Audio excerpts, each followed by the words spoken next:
Ashraf in the house. Hello. Ok, donc, tu avais commencé à Eterna 2007. Yes. Et disons, si tu peux supprimer un truc de ton premier album et le refaire maintenant, ça serait quoi? En fait, le premier album, il est très hétérogène. Parce que quand tu commences dans la musique, quand tu commences à vraiment écrire de la musique, je pense que la première erreur qu'on fait, c'est que on aime beaucoup de groupes et on essaye beaucoup de choses. Et ça fait souvent des albums très hétérogènes. En tout cas, moi, de mon côté, ça a été ça un peu le piège. Mais c'était un mal nécessaire, je crois. Parce que c'est comme ça que tu découvres exactement ta vraie formule. Tu sais, en essayant beaucoup de choses. Tu sais, on aimait Behemoth, on aimait à l'époque Dimmu Borgir, on aimait Dissection, on aimait Iced Earth, on aimait plein de choses différentes. Et on retrouve beaucoup de ces choses-là dans le premier album d'Eternam, mais je pense que j'enlèverai rien fondamentalement parce que ça fait partie du cursus du band, ça fait partie de l'évolution du band. C'est à ça qu'on ressemblait à ce moment-là. C'est comme ça qu'on était, puis ça reflète comment on est à un temps T, si on veut. À un moment T. Mais c'est ça. J'enlèverai rien, franchement. Ce que je ferais, par contre, c'est changer le nom du band. Pourquoi? Parce que quand tu choisis ton nom du band alors que t'es encore ado, presque, je crois que ça reflétait pas forcément ce qu'on fait aujourd'hui. Et en plus, je pense que c'est un peu une erreur de choisir un nom en latin qui commence par un A et un E. Parce qu'à chaque fois qu'on va quelque part, il y a une erreur dans notre nom. Et les gens, ils se rappellent pas de notre nom.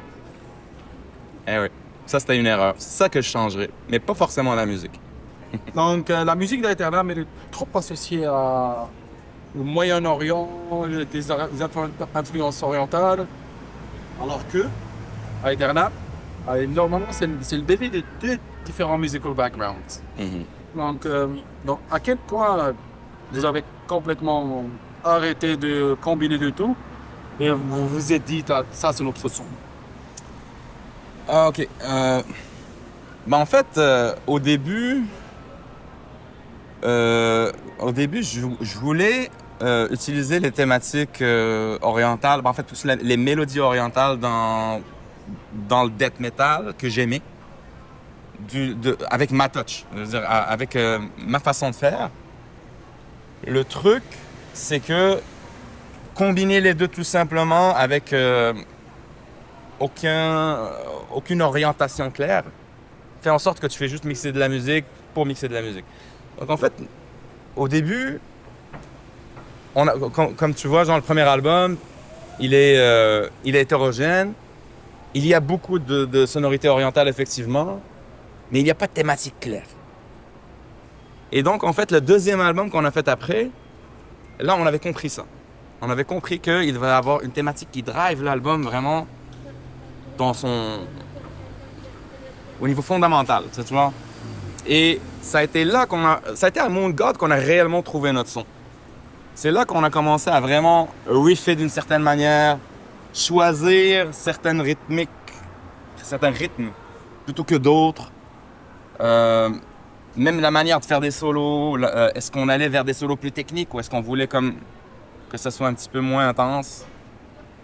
Mais c'est là que je trouve qu'on avait vraiment trouvé un peu notre orientation musicale. Et parlant de thématique, oui. Donc littéralement, les paroles ne sont pas juste, décrire l'histoire, mais plutôt, comme tu avais dit avant, c'est un peu poétique, mais parfois évocatif. Y a-t-il un événement historique qui a délibérément changé, la vérité pour faire un vrai son? Non, pas particulièrement. Je pense que le plus on composait, le plus on évoluait en tant que musicien aussi, le plus on développait une chimie ensemble, le plus aussi chacun développait ses goûts. Parce que quand tu y penses, on était trop jeunes, tu sais, quand on a commencé à Eternam, on se cherchait. On se cherchait même personnellement, parce que quand tu as 19-20 ans, tu n'es pas encore assez mature pour réellement savoir ce que tu veux réellement transmettre dans ta musique. Mais je pense que c'est vraiment que ça a été un processus lent, mais essentiel, je pense.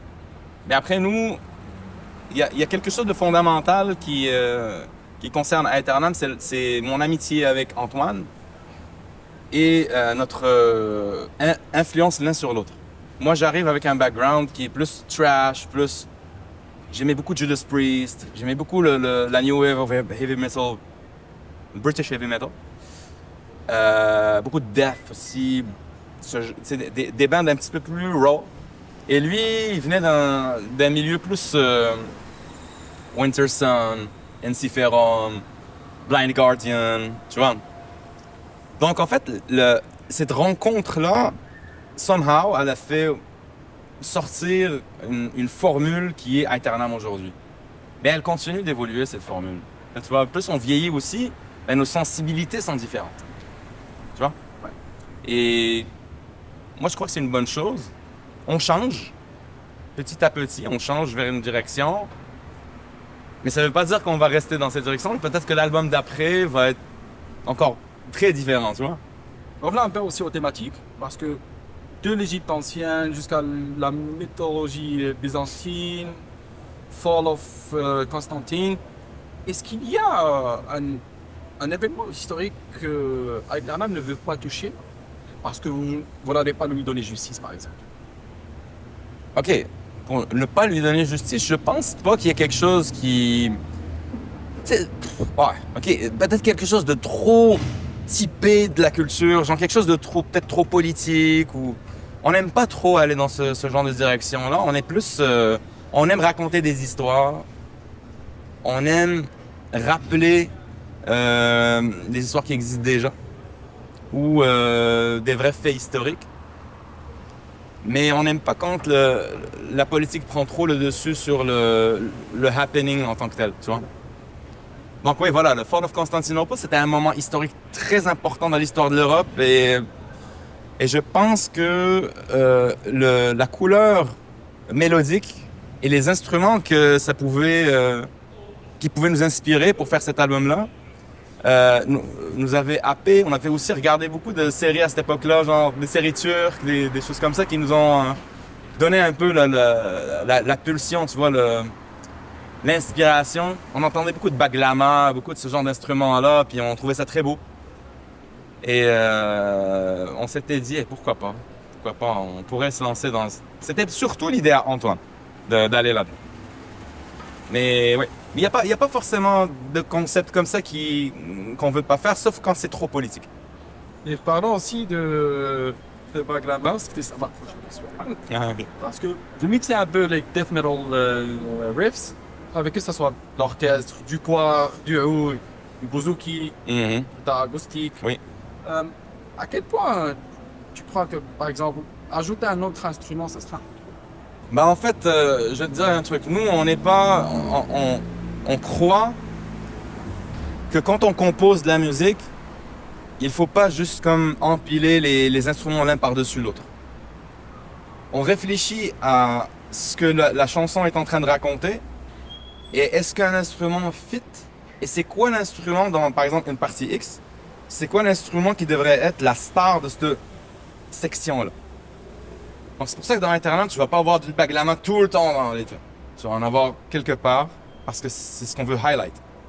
Mais ensuite, ben, on retombe dans du riffing standard avec juste des strings ou des brasses.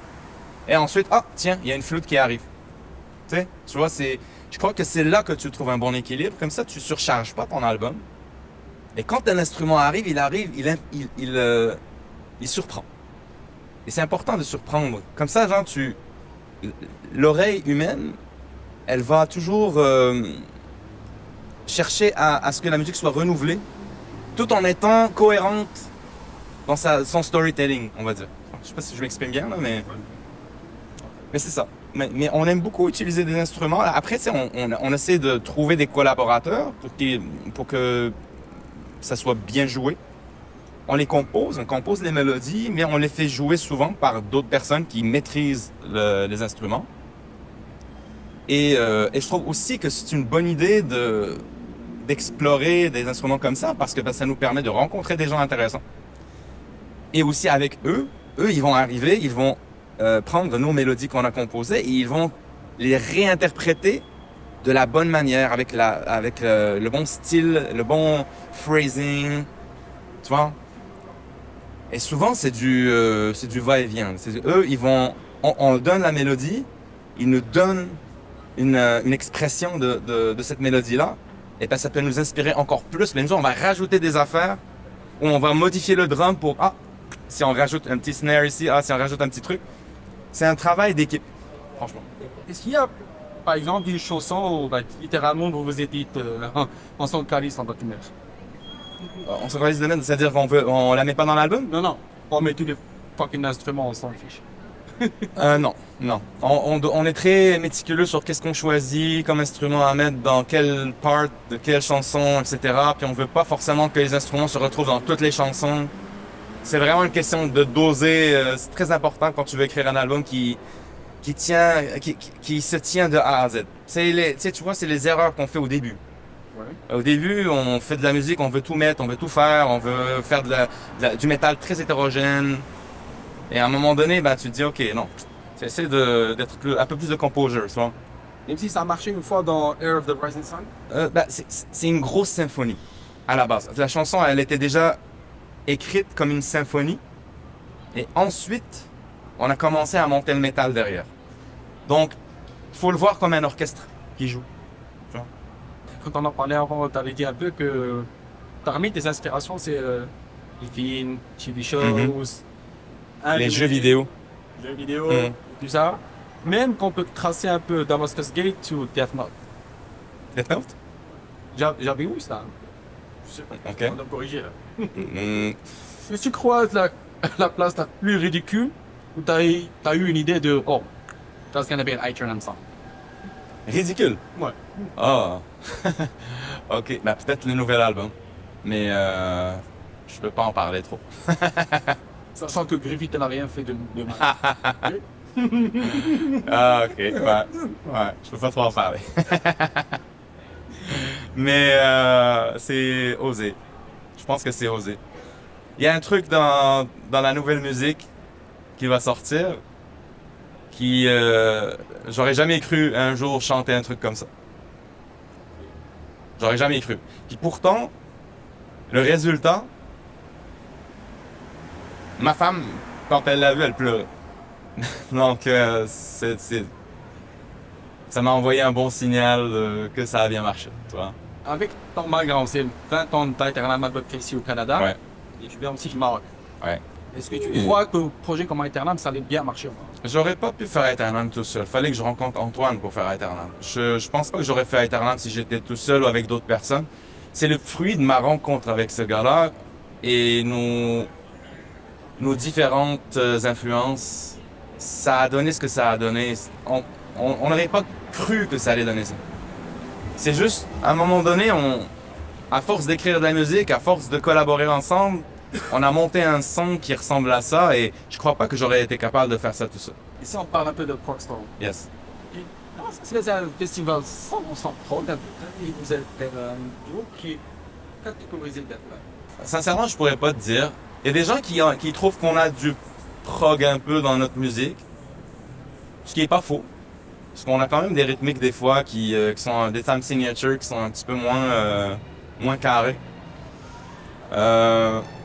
Mais je crois que on peut pas dire qu'on est un band de prog metal. Mais il y a du prog dans Eternal. Je pense que c'est juste que les gens aimaient notre musique et voulaient nous avoir. Franchement, c'est tout. Clôturé, c'est quand le prochain album?